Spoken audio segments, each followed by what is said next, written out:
kalau untuk yang bola di sini sebenarnya tradisinya mungkin nggak beda jauh sama di Indonesia. Abis nonton terus habis itu mereka party.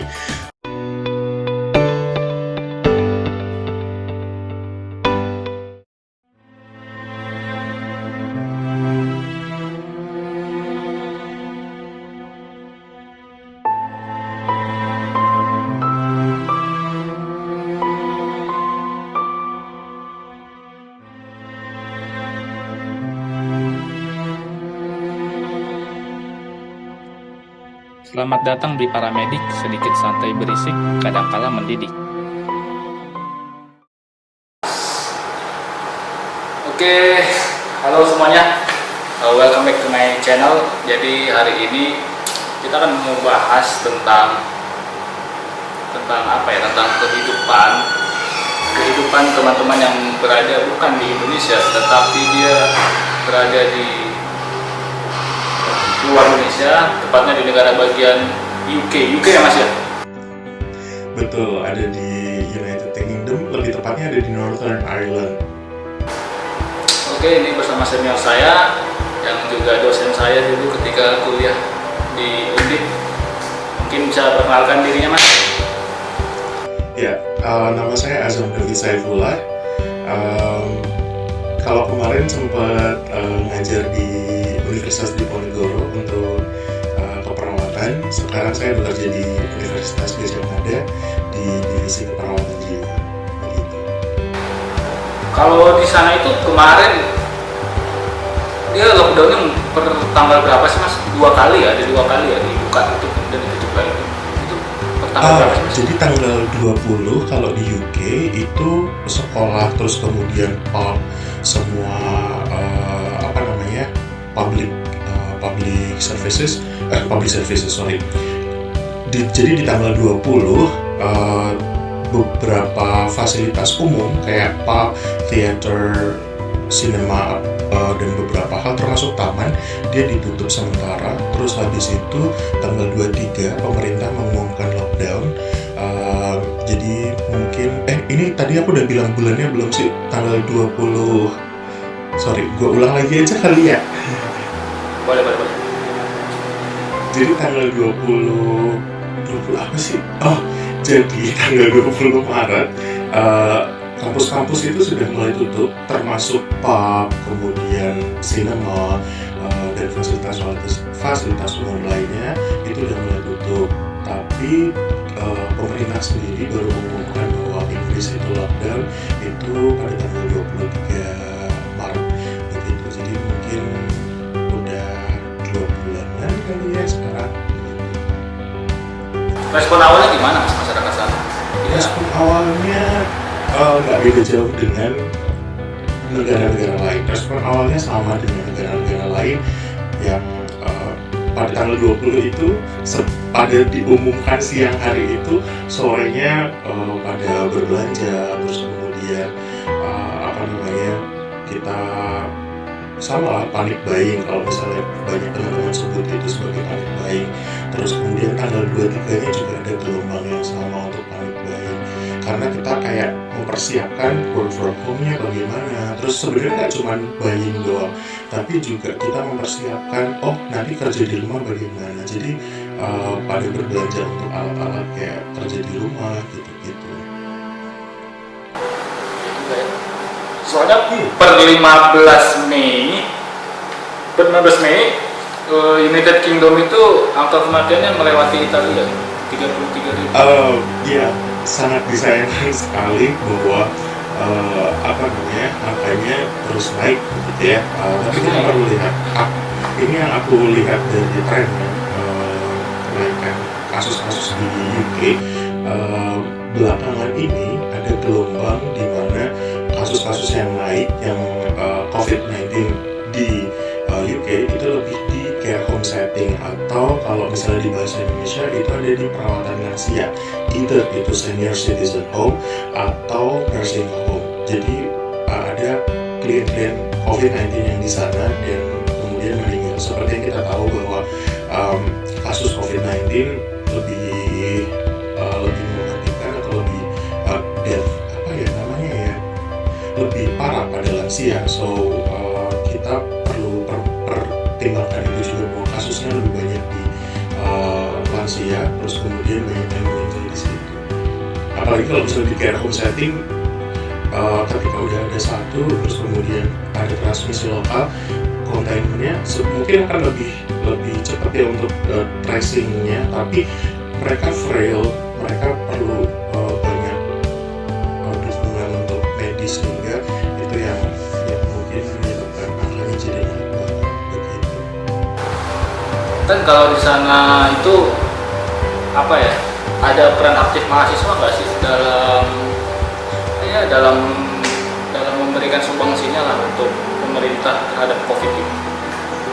Kalau untuk mahasiswa, saya nggak terlalu tahu untuk keseluruhan mahasiswa, tapi untuk kegiatan dari kampus sendiri, selain ada penggalangan dana, ada juga program-program untuk kalau di awal sebelum kita mengalami masa lockdown, kampus memfasilitasi mahasiswanya, termasuk sampai sekarang tentunya, terkait dengan persiapan untuk belajar di rumah, kuliah di rumah, termasuk kemarin untuk anak S1, S2 ada ujian dari rumah, sehingga teman-teman mahasiswa itu nggak keteteran untuk masalah kuliahnya.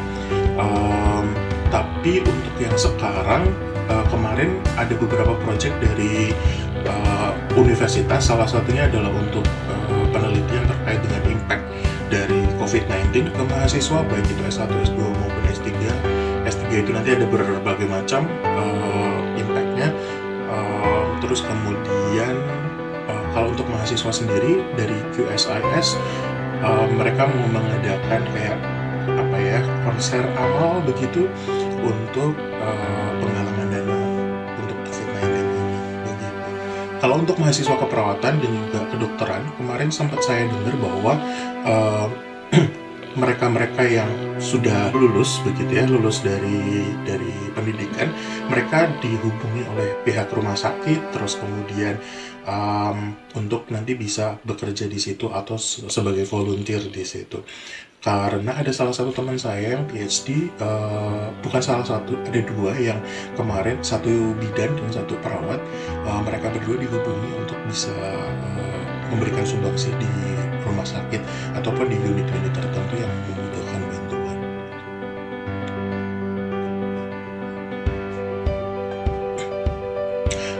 Itu fasilitas dari kampus. Jadi hand sanitizer, terus kemudian nggak ada masker ya. Perlu jadi catatan bahwa di sini nggak ada kebiasaan pakai masker, sehingga kalau untuk penyediaan masker semacam tidak memungkinkan untuk di sini. Tapi sebelum kita mengalami masa lockdown, di kampus sudah mempersiapkan untuk hand sanitizer, terus kemudian panduan-panduan untuk kalau misalnya kamu datang cuci tangan dulu kayak gitu udah ada di mana-mana. Cuman itu cuma berapa hari ya, karena 3 hari setelah itu kita mengalami masa lockdown dan kita literally bekerja di rumah. Jadi kita nggak ke kampus sama sekali sampai sekarang. Kalau misalnya saya belanja, social distancingnya, jadi kita boleh keluar rumah 1 hari sekali untuk olahraga atau kita untuk grocery shopping. Nah, kalau misalnya saya jalan ke sekitaran kampus, karena untuk ke toko dan lain sebagainya kita harus lewat area kampus juga. Nah, di situ sepi banget, nggak ada. Biasanya banyak yang parkir, terus habis itu banyak yang lalu lalang gitu.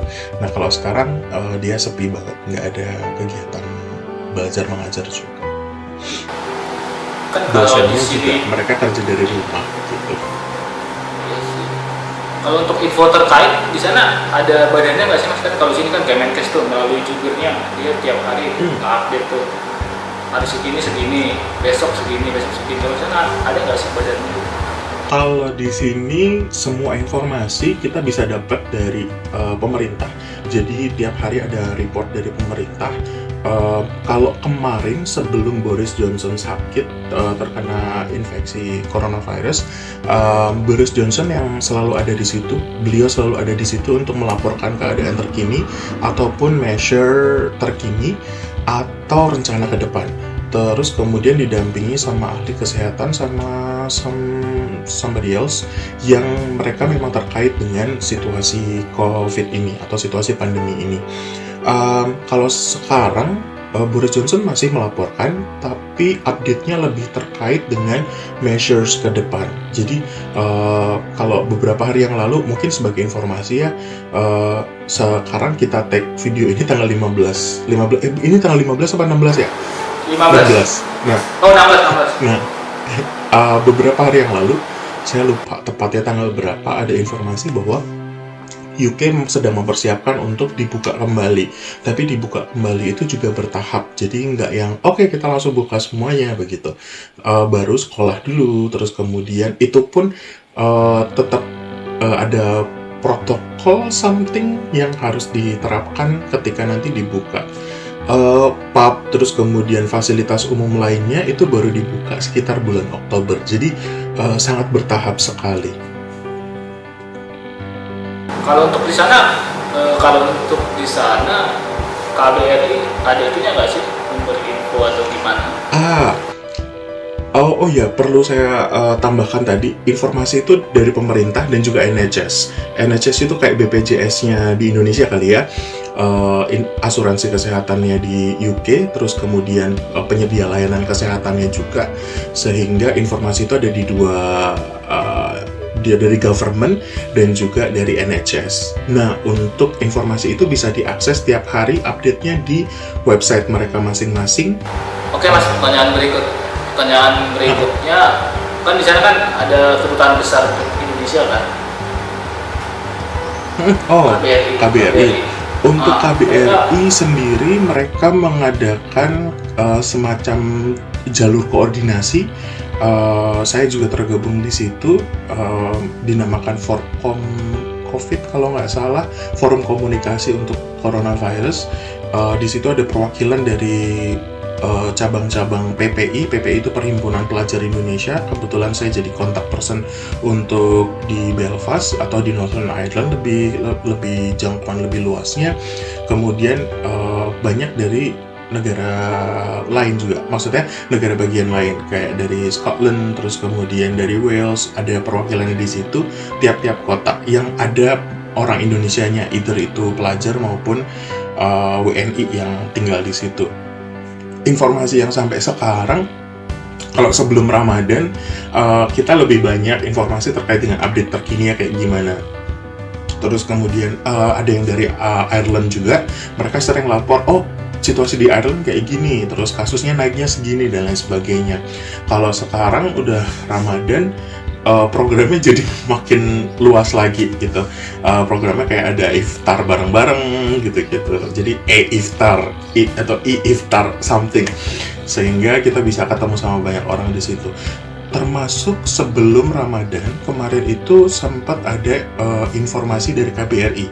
Jadi KBRI itu selalu ada kegiatan rutin, mereka menamakan sebagai KBRI Menyapa. Cuman karena sekarang kan nggak memungkinkan, terus KBRI Menyapa ini diformatkan dalam bentuk webinar.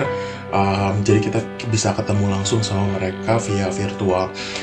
Termasuk kemarin ada sesi-sesi untuk penjelasan tentang COVID-19 itu apa, terus kemudian kalau misalnya kita terkena itu, kita harus bagaimana, kayak gitu. Kemarin sempat jadi concern. Aku nggak tahu apakah ini akan jadi concern buat teman-teman atau enggak. Kalau misalnya hopefully kita semua sehat gitu ya, hopefully semua sehat di sini. Kalaupun terkena COVID-19 kita nggak parah begitu, mild symptoms doang. Kalau misalnya terjadi meninggal di sini begitu, terus kemudian karena COVID-19, kami mungkin tidak bisa dipulangkan ke Indonesia, sehingga prosesnya akan diproses di sini untuk penguburan jenazahnya. Prosesnya akan sesuai dengan agama masing-masing begitu, tapi tidak dapat dikirimkan ke Indonesia begitu untuk jenazahnya. Hopefully kita semua sehat ya.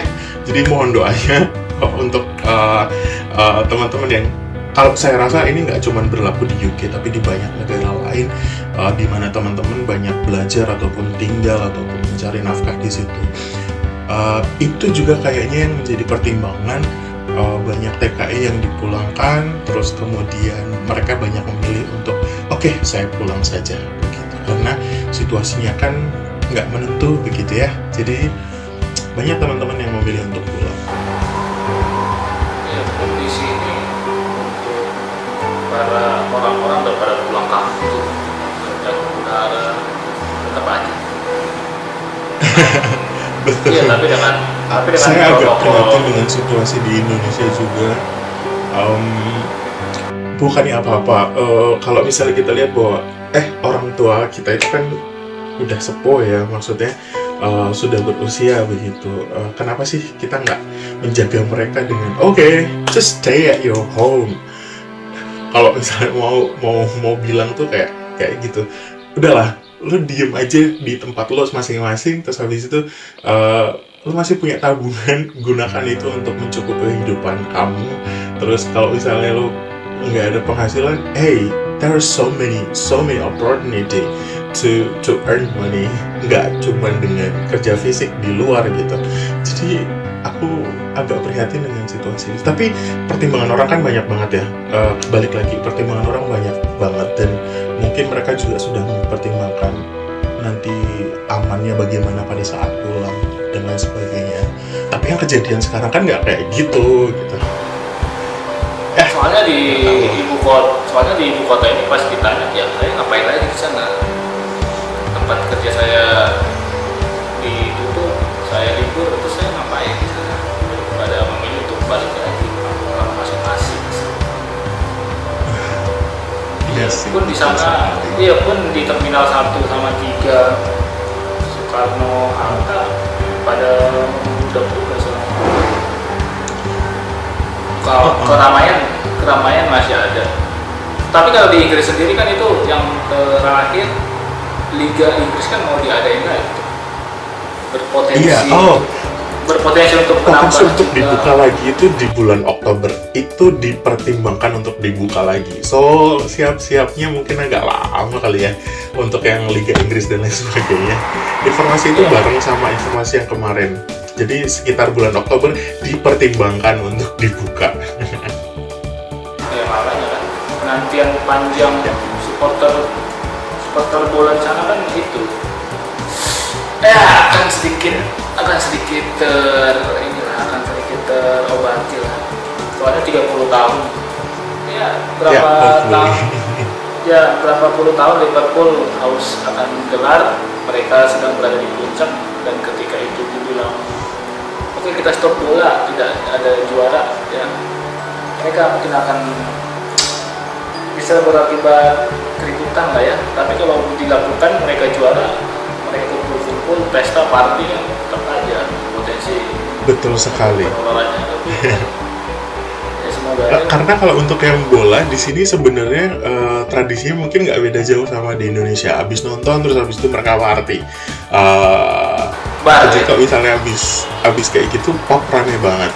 Biasanya kami agak menghindari. Dekat sini juga ada stadion.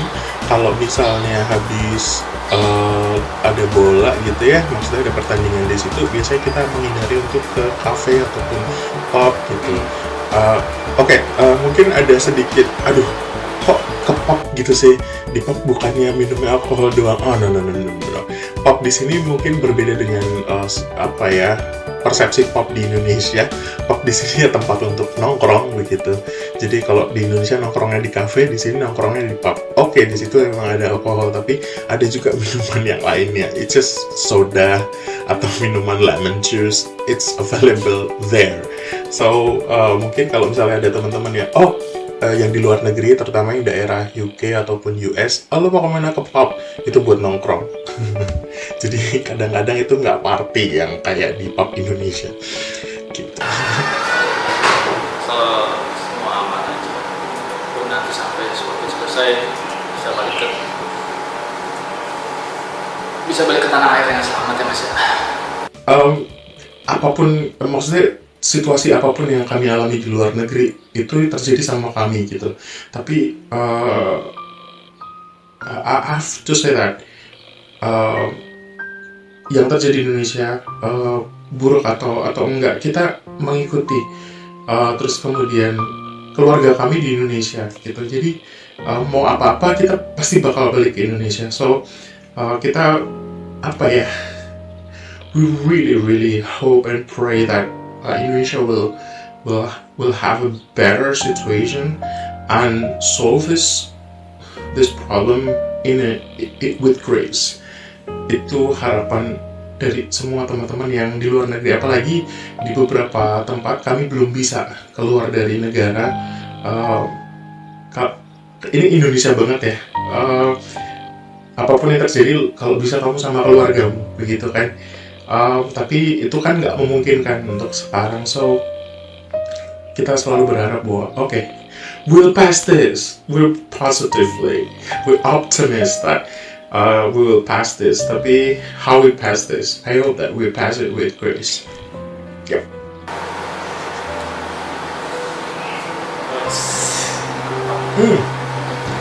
Oke, sekian dulu sekilas kehidupan warga di sana. Udah dapat gambaran. Nanti bisa lain waktu kita bercakap-cakap lagi tentang beasiswa mungkin. Ya boleh. Kehidupan mahasiswa di kampus. Kehidupan mahasiswa di kampus. Thank you for having me. Ya udah, saya tutup dulu. Bye bye. See you next time.